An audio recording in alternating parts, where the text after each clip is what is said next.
Dr. Sharma, tell us a little bit about your childhood and your education and what brings you to Mumbai, India. I was born in London to Indian parents, so my heritage is Indian and my grandparents were all born here. I grew up in London and I studied medicine at Leeds University, following which I did my training in cardiology at St Mary's London and at St George's University of London.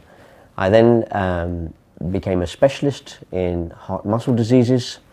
By that I mean cardiomyopathies, and I also look after electrical diseases. These conditions can cause death in athletes, and hence my interest in sports cardiology. I now run a tertiary centre service for genetic heart diseases at St George's Hospital, and I also look after several sports personalities. I've come to India really to represent Cleveland Clinic London and to work with Reliance so that we can develop and adopt common protocols for preventing sudden cardiac death in young people, including athletes. Dr. Sharma, in the recent past, especially after COVID, we've heard and we've seen tragic stories related to sudden cardiac death, especially among the young in India. What is your advice in terms of prevention and screening of sudden cardiac deaths?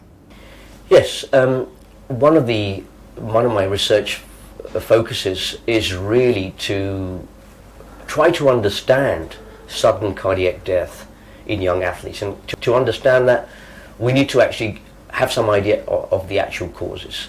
So we've got this very large cardiac pathology unit, the Cardiac Risk and the Young Cardiac Pathology Unit at St George's Hospital, whereby we receive the hearts of many young people that have died exercising, and our pathologists, who are qualified cardiac pathologists, look at the heart in a lot of detail. So through that program we've ascertained the most common causes of sudden death in young athletes, and we've found that in about 40% the post-mortem doesn't show anything, and subsequent assessment of the first degree relatives of those death individuals, by that I mean their parents and their siblings, has shown that even in those where we don't find an underlying cause of death, if we test their family members, we find genetic heart disease in around 40%. We're currently working on something called molecular autopsy, where we take the DNA of the deceased person and look for genetic faults affecting the heart muscle and the electricity, and we found that around 20% of our athletes, we find that genetic fault. We can then go back to the family, to explain what had happened, and also to identify other people in the family that may have the same condition.